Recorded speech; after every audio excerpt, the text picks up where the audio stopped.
Okay, that's the entry door. Tu nam je carport. Tako. Sad ulazimo.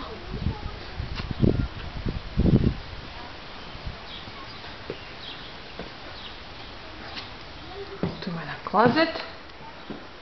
Tu je living room. Tu će ići kupatilo kad bude gotovo kupatilo. Tu će biti dining room. Tu je kuhinja. Tamo su vrata za sobe. Tamo je izlaz još jedan. Tu su stepenice, dole se ide za podrum.